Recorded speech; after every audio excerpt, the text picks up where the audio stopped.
इसलिए मैं निवेदन करता हूं, केंद्र सरकार और राज्य सरकारें गौ रक्षार्थ परिणामकारी सकारात्मक कदम उठाए।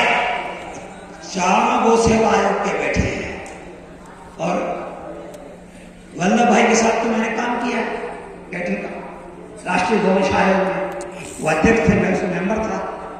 मैं उनको भी कहना चाहता हूं, गौ माता को भारत की राष्ट्रीय धरोहर घोषित करना चाहिए। क्यों? आपने कहा कि गाय को राष्ट्रीय पशु घोषित करो, सरकार कहती कि शेर है, वो तो कहते कि शेर को बना रखा हमने, राष्ट्रीय पक्षी मोर है, राष्ट्रीय पशु शेर है, तो क्या उसको हटा दें? शेर की हत्या होने दें? हमारा कहना है गाय को राष्ट्रीय धरोहर घोषित, और जो कहते हैं कि राष्ट्रीय पशु घोषित करो, उनको कहना चाहता हूं, गाय पशु है क्या? तिलम न धान्यम पशु न गावा, तिल धान्य नहीं है और गाय पशु नहीं है। जब गौशाला में जब जाता हूं, वो कहते हैं कि हमारी गौशाला में 150 पशु हैं। 150 पशु हैं? हमारी गौशाला में 150 जानवर हैं, हमारी गौशाला में 150 ढोर है। गाय जानवर है, गाय ढोर है, गाय पशु है? अरे गाय मां है। बमूल का बीज डालेंगे तो बमूल पैदा होगा, आम की गुठली डालेंगे तो आम पैदा होगा, नीम की गुठली डालेंगे नीम पैदा होगा। अगर गाय पशु होती तो उसका दूध पीने के बाद हम सब पशु होते, पर गाय का दूध पीकर मनुष्यता की परिभाषा होती है, इसलिए गाय मनुष्य की मां है, पशु नहीं है। एक बात और, दीपावली होती है, दशहरा होता है, रक्षाबंधन होता है, परंतु गाय का पर्व नहीं है। संस्कृति में है गोपाष्टमी। मैं केंद्र सरकार से मांग करता हूं, गोपाष्टमी को राष्ट्रीय पर्व घोषित करो। जय। गाय के रक्षण संवर्धन के लिए, अनुसंधान के लिए, सकारात्मक दृष्टि पैदा करने के लिए गो संवर्धन मंत्रालय का निर्माण किया जाए राज्यों में और केंद्र के अंदर, ताकि अनुसंधान के कार्य हो सकते हैं। भेड़ पर अनुसंधान है, बकरी पर अनुसंधान है, ऊंट पर है, पर गाय पर जो हम अनुसंधान चाहते हैं वो नहीं है। अगर मंत्रालय बनेगा तो अनुसंधान होगा, गोचर भूमि मुक्त होगी, कत्लखाने जा नहीं सकेगी, इसलिए उसका दायित्व है संवर्धन मंत्रालय बनना चाहिए। अभी केवल राजस्थान में बना है और बहुत ज्यादा सक्रिय नहीं है, पर उन्होंने कदम उठाया, मैं उनका गले से अभिनंदन करता हूं। गोवंश हत्या का कठोर कानून केंद्र और राज्य सरकार में बनना चाहिए। मध्य प्रदेश के अंदर गाय की हत्या करने वाले को 7 साल की सजा, गोमांस रखने वाले को 7 साल की सजा, गोमांस बेचने वाले को 7 साल की सजा। इसी प्रकार की व्यवस्था निर्माण की जाना चाहिए प्रत्येक राज्य में और केंद्र के माध्यम से। जहां घास पैदा होती है वहां कम समस्या है, जहां घास कम पैदा होती है वहां ज्यादा समस्या है, जहां घास बिल्कुल पैदा नहीं होती है उससे बड़ी समस्या। इसलिए जब अकाल आता है तो गाय के घास के अभाव में गोपालक तिलक लगाकर छोड़ देते हैं गाय। उस गाय की रक्षा कैसे होगी? उसको खाद्यान्न मिलना चाहिए। इसलिए प्रत्येक राज्य के अंदर गोचर प्राधिकरण निर्माण होना चाहिए, ताकि गोचर भूमि का संरक्षण हो। जिस पर गोचर भूमि पर कब्जा, उस कब्जे को हटाया जाए और ऐसे बीज लाए जाएं जब अधिकतम घास जल्दी से जल्दी पैदा हो, ताकि मेरी गाय का पेट भर सके। और अकाल के समय जहां घास नहीं होती है, जहां घास है, जिला कलेक्टर अपने जिले के अंदर घास का भंडारण करे और गौ भक्तों को घास उपलब्ध कराए। ये गोचर प्राधिकरण का निर्माण होना चाहिए। मेरे मित्रों, तस्करी जो करते हैं कि जमानत हो जाती है। तस्करी करने, गाय की तस्करी करने वाले को गैर जमानती अपराध घोषित करना चाहिए, ताकि उनकी जमानत ना हो पाए। आप समर्थन कर रहे हो, विरोध कर रहे हो?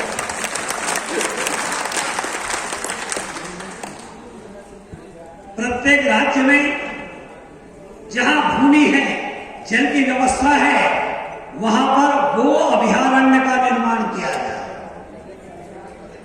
जहां पर जो गाय कोई पाल नहीं सकता, बूढ़ी है, वृद्ध है, बीमार है, जो पाल नहीं सकता, वो अभयारण्य में पहुंचा दे। वहां घास, पानी, डॉक्टर, इसकी व्यवस्था हो। वहीं पर जहां घास होगी, खाएगी, गोबर करेगी, बायोगैस का प्लांट लग जाएगा, वहां बिजली भी बनना प्रारंभ हो जाएगी। वहां से ईंधन के लिए बाकी गैस सिलेंडर, एलपीजी का सिलेंडर की भांति, सीएनजी की भांति गोबर गैस के माध्यम से सिलेंडर भी भरने का काम हो सकेगा। इसलिए वो अभयारण्य होना चाहिए। हम कभी कभी ये कहते हैं आवारा गाय को रखना चाहिए। क्या गाय आवारा होती है? गाय आवारा होती है? बेसहारा तो हो सकती है, आवारा नहीं हो सकती। गोभक्त ने कभी भी गाय को आवारा शब्द कहकर नहीं पुकारना चाहिए। और इसलिए मेरे मित्रों, मध्य प्रदेश के आगर जिले में सालरिया पर इस समय गो अभयारण्य है। वहां 5000 से अधिक गाय है। इस समय रीवा में है, ग्वालियर के पास है। ऐसे ही गो अभयारण्य अन्य राज्यों में निर्माण किए जाना चाहिए। अगली बात है, मांस निर्यात पर पूर्ण प्रतिबंध लगना चाहिए। क्यों? हम पाड़े का मांस बेचते हैं, बकरे का मांस बेचते हैं, उसमें गाय का मांस भी रखते हैं। धोखाधड़ी गौभक्त के साथ हो रही। और हम भैंस खत्म होगी, बकरी खत्म होगी, ऊंट खत्म होगा, तो कुल मिलाकर प्रकृति का संतुलन बिगड़ जाएगा। तो प्रकृति संरक्षण के लिए, प्रकृति संतुलन के लिए भारत से किसी भी प्रकार का मांस का निर्यात नहीं होना चाहिए। पूर्ण प्रतिबंध लगना चाहिए। यहां बैठे सोहन जी है क्या? लॉकआउट कर गए, भाग गए, आपको पता है? अच्छा, मतलब आप वो सावधान, आपकी मेरी की नजर में भाग गए। एक बार 14 कंटेनर पकड़ लिए मांस के, उसमें से सैंपल निकाले गए, पैक किया गया, पंचनामा बनाया, उसे लेबोरेटरी में भेजना था। ये गाय का मांस है या पाड़े का मांस है? इसके लिए वो सब आग्रह करने लगे कि मथुरा भेजो, मथुरा। हमका नहीं भेजेंगे मथुरा, या तो इसे गुजरात के गांधीनगर इसमें भेजना चाहिए, वहां की लेबोरेटरी को। जज ने हमारी बात स्वीकार कर ली। क्यों कर ली? क्योंकि उसके पहले जो मथुरा गया था मांस, वहां से लिख के आया पाड़े का मांस। अब यहां पर उन्होंने कहा इसमें गाय का भी मांस है और पाड़े का भी मांस। हमारे लोगों पर जुर्माना हो गया कि आपने इसे रोक क्यों लिया? तब वहां के एसपी आया कलेक्टर के जिला जज के पास कि सर एक गाय मरी है, उसका मांस निकाल कर पैक कर पुणे नेशनल लेबोरेटरी भेजते हैं। बोले ठीक है, पंचनामा बनाया, वहां भेजा, वहां से रिपोर्ट आई ये भैंस का मांस है। हमने उसे कोर्ट में चैलेंज कर दिया। उस समय जो महाराष्ट्र की सरकार ने सहयोग नहीं किया, हमने मध्य प्रदेश से पुलिस भेजकर वहां का डायरेक्टर को भड़वानी की जेल में खड़ा किया। उससे पूछा तुम ये बताओ पाड़े का मांस और गाय के मांस में अंतर क्या होता है? उसके कौन से नाम से जिसके कारण तुमने इसे पाड़े का मांस कहा? उन्होंने कहा ऐसा कोई नाम सुनी, अपने अनुभव के आधार पर हमने कह दिया। हम मुकदमा जीत गए, अपने सब कार्यकर्ता सम्मान विदा हो गए, राजी खुशी, क्योंकि नाम नहीं है। इसीलिए किसी भी प्रकार के मांस पे निर्यात पर प्रतिबंध लगना चाहिए। और इससे भी बड़ा एक सकारात्मक कदम, जितनी जेलें हैं वहां कैदी अंदर बंद है, काम कुछ नहीं है। अगर गौशाला जेल में खुलेगी, कितने कैदियों को रोजगार मिल जाएगा, कितने कैदी गाय के संपर्क में आएंगे, कितने कैदी गाय का संगोपन करेंगे, उन्हें पुण्य भी प्राप्त होगा, जीवन भी सुधर जाएगा। ऐसा हमारा आग्रह है। मध्य 16 जेलों के अंदर इस समय गौशाला है। इतना ही नहीं, हरियाणा में है, गुजरात में है, भारत की सभी जेलों के अंदर गौशाला होना चाहिए, जहां मानव श्रम निरुद्ध है, उसका सकारात्मक उपयोग होगा, उनके जीवन में परिवर्तन होगा और वहां बायोगैस से रोटी उनकी जो बनती है एलपीजी के सिलेंडर से, उतना उनको आर्थिक लाभ होगा, दूध कैदियों को मिलेगा। इस प्रकार की एक सकारात्मक क्रांति को जन्म लेंगे। क्या आप चाहते हैं कि जेलों में गौशाला होना चाहिए? जोर से ताली बजाएं। आत्मनिर्भर ग्रामीण अर्थव्यवस्था के लिए अनुसंधान के केंद्र स्थापित होना चाहिए, जैसा मेरठ में है, करनाल में है, बथा परखम में है। इसी प्रकार के व्यवस्थाएं सारे देश में लागू हो, अनुसंधान के कार्य में प्रारंभ हो। इस प्रकार की ग्रामीण अर्थव्यवस्था उससे सुदृढ़ होगी, ग्रामीण रोजगार निकलेगा, कुटीर उद्योग खड़े होंगे, वहां दीपक बन सकेगा, वहां पर धूप बत्ती बन सकेगी, वहां पर अर्क बन सकेगा, आसो बन सकेगा, खिलौने बन सकेंगे, गाय बन सकेगी। इस प्रकार की व्यवस्था ग्रामीण अर्थव्यवस्था के लिए होगा। और एक अंतिम बात, गाय का जब मुकदमा लगता है उसके लिए विशेष न्यायालय की व्यवस्था, फास्ट ट्रैक कोर्ट बनना चाहिए, जिसमें तत्काल उसका निर्णय हो सके।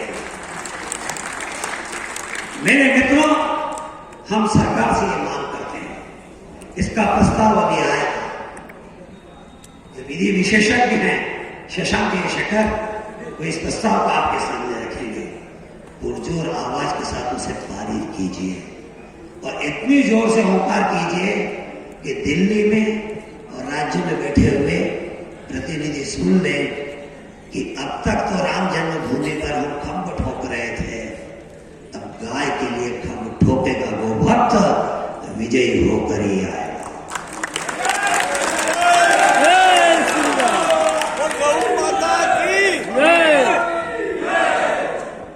अंतिम बात सुनाते हुए एक उदाहरण मुझे याद आ रहा है। समुद्र के तट पर पक्षी ने अंडे दिए, समुद्र के तट पर पक्षी ने अंडे दिए।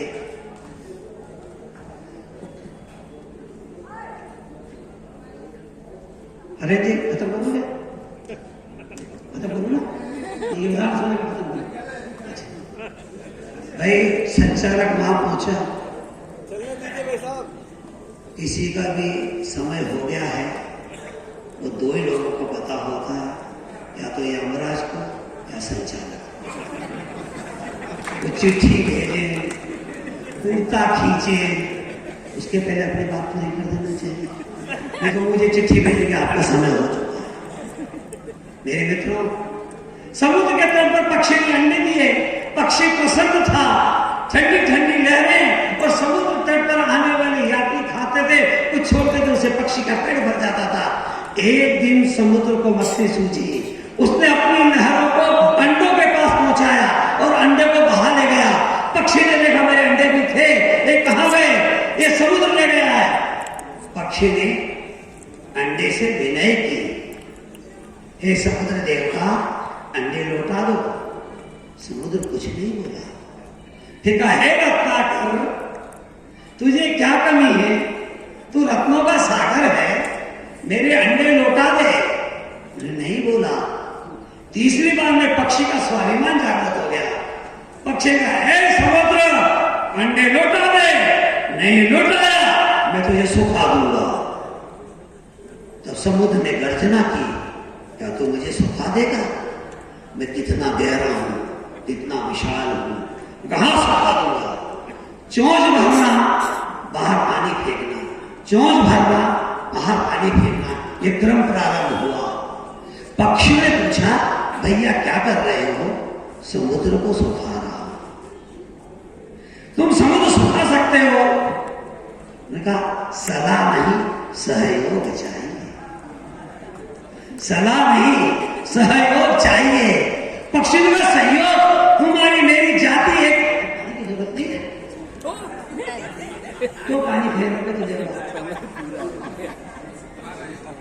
आप ये चाहते हो लोग ये कहेंगे, साला ये पानी पी पी कर बोले, अरे गंगा के तट पर खड़े हैं और सब, कोई भी पैसा नहीं है, सब तृप्त है। उन्होंने कहा सलाह नहीं, सहयोग चाहिए। पक्षियों ने कहा पक्षी जाति की इज्जत का सवाल है। सारे पक्षी टूट पड़े, चोंच पे पानी भरना बाहर फेंकना, चोंच पे पानी भरना बाहर फेंकना, ये शुरू हुआ क्रम। इतने में ये समाचार गुजरात पहुंचा। गुजरात का पक्षी टूट पड़े, मुंबई पहुंचा, महाराष्ट्र के पक्षी टूट पड़े, केरल पहुंचा, वहां के पक्षी टूट पड़े, जगन्नाथ पक्षी, वहां के पक्षी टूट पड़े। ये समाचार जर्मन, जापान, अमेरिका पहुंचा, वहां के पक्षी टूट पड़े। पानी भरना बाहर फेंकना, पानी भरना बाहर फेंकना। ये जब पक्षियों का प्रवाह देखा तो उनके राजा गरुड़ ने पूछा, भैया क्या कर रहे हो? समुद्र को सुखा रहे हैं? समुद्र को सुखा रहे तुम? बोले हाँ। बोले क्यों? हमारे मित्र पक्षी के अंडे इसने चुरा लिए, लौटा नहीं रहा है, नहीं सुखा सकते। सलाह नहीं, सहयोग चाहिए। अरे मैं तो पक्षियों का राजा हूं, मेरा सारा समाज लौटा है। पक्ष जैसे ही गरुड़ उड़ने लगे तो भगवान विष्णु ने पूछा कहां जा रहे हो? समुद्र को सुखाने। क्या तुम समुद्र सुखा सकते हो? प्रभु सलाह नहीं, सहयोग। जिनको समझ में आ गए बजा दे, समझ में आ गए। प्रभु सलाह नहीं, सहयोग चाहिए। उन्होंने कहा अगर आप चलेंगे गरुड़ जी तो मेरे वाहन आप हो, मैं यहां स्थिर हो जाऊंगा, चलो मैं भी तुम्हारे साथ चलता हूं। गरुड़ जी पर विष्णु जी आरूढ़ हुए, समुद्र के तट पर आए। जैसे ही समुद्र के तट पर आए, समुद्र में खलबली मच गई। हे प्रभु विष्णु जी आप क्यों आए? एक बार आप त्रेता में आए थे, तब आपने धनुष बाण त्याग लिया, तान दिया था। विनय न मानत जग देव, गए 3 दिन भी बोले राम सको तब भय भी न होए न प्रीत। ये मंत्र हमें उन्होंने दिया था। समुद्र ने पूछा प्रभु क्यों आए? बोले तूने अंडे चुराए, लौटा दे। मुझे सलाह नहीं, तेरा सहयोग चाहिए। ये तो मैं खड़ा ही हूं, असंभव कार्य संभव हो गया। समुद्र ने अंडे लौटा दिए। असंभव कार्य भी संभव हो सकता है। हिंदू की एकता से, हिंदू के संगठन से, हिंदू की आवाज से, वो भक्तों की आवाज से असंभव कार्य भी संभव हो सकता है। हम सब संगठन के सूत्र में बने और इसलिए भगवान राम ने अपने नाम के आगे कभी सिंह नहीं लगाया। राम ने कभी रामचंद्र सिंह नहीं लिखा। राम ने अपने नाम के आगे सिंह नहीं लगाया। कृष्ण ने अपने नाम के आगे यादव नहीं लगाया। परशुराम ने अपने नाम के आगे ब्राह्मण नहीं लगाया।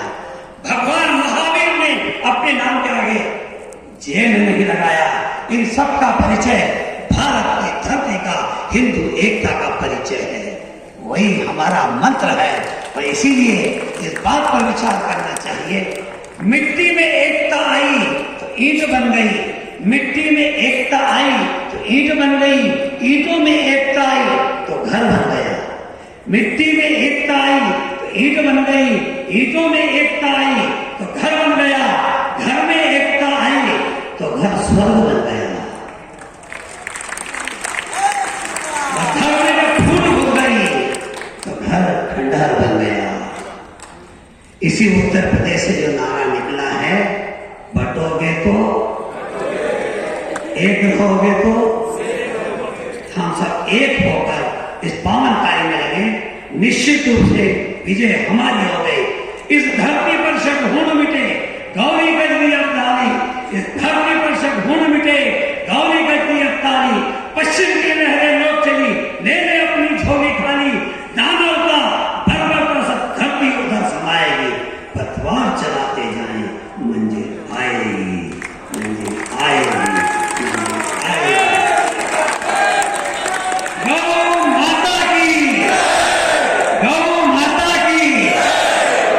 एक सज्जन ये हाथ में उठा, गौ माता की। मैं कार्यक्रम में गया था, हाँ श्याम जी, एक कार्यक्रम में गया था श्याम जी ने, एक नेताजी ने हाथ में उठाया, मैंने बाद में बुलाया, आपने हाथ क्यों नहीं उठाया? वो मैं मेरी घरवाली से पूछ के नहीं आया, आपसे पूछ के आया ना। धर्म की अधर्म का प्राणियों में विश्व का गौ माता की जय श्री राम।